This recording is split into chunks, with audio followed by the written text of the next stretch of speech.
Welcome to the Synth YouTube channel that talks shop and not consumerism. The EX5 is well known for its great VL sax patches.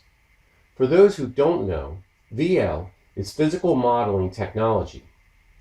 Yamaha introduced the technology in the 1990s. It's very expressive when played with a breath controller. So I was surprised when I experimented with an SY99 sax patch. I was able to get a tone that rivaled the EX5 patch in dynamics. So I'll compare these sax patches of the two synths so you can hear the difference, followed by a tutorial on how to use a sample as a modulator in advanced FM.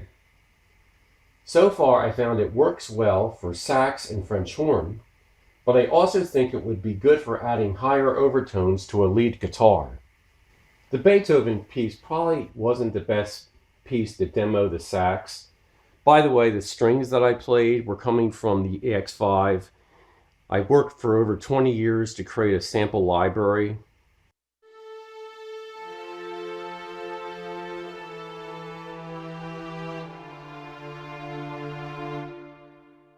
I recorded musicians from the Princeton Symphony. Before I get started, I'll mention that I use old gear because new synths don't have the features I use. For example, where's the breath controller jack on this Woke station?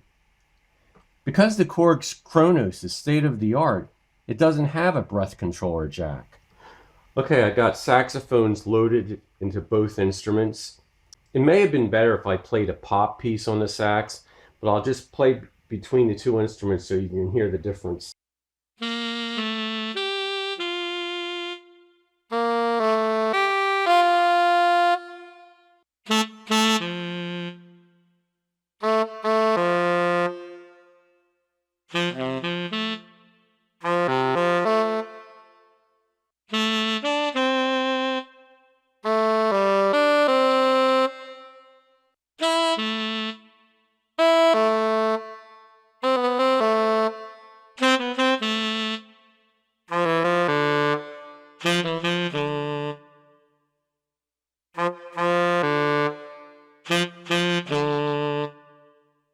Unfortunately, I can't edit the sax on the EX5. The VL is just a present patch, but with the SY99, I can change the sound. Next, I'll show you how to use a sample to modulate a carrier. Okay, I'll show you how to edit a sax patch. First, go into Edit, and then what you want to do is go into the section where it says Algorithm. And this is the important part on this page. You need to assign the AWM to be a modulator, and to do that you assign it to the second operator.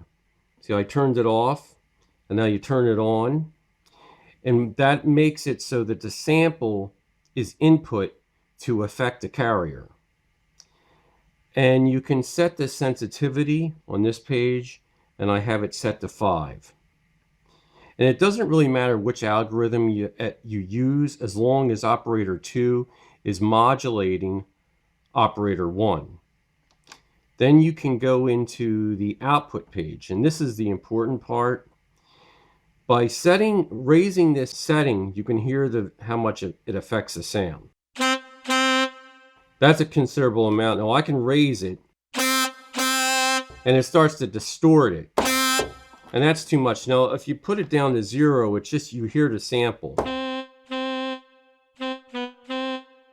So I had it at 111, up to 11. So it adds like this brighter bite to the sound. That's just basically the sample. But when you hit it harder, it gives it that kind of raspy honk sound. So that's pretty much it. If you want to know how to set up the SY99 or SY77 with a breath controller, I did a previous video months ago on that, so I'll put a link in the description for that. What I realized is it would probably be better if the sax samples were softer, because when you use the FM, you're adding brighter overtones. So if the sax is already bright, there's nowhere you can go because it's already in a brighter range. I made samples of a friend playing the sax. Later I will load those into the SY99 and probably cover that in a video. So until next time, take care.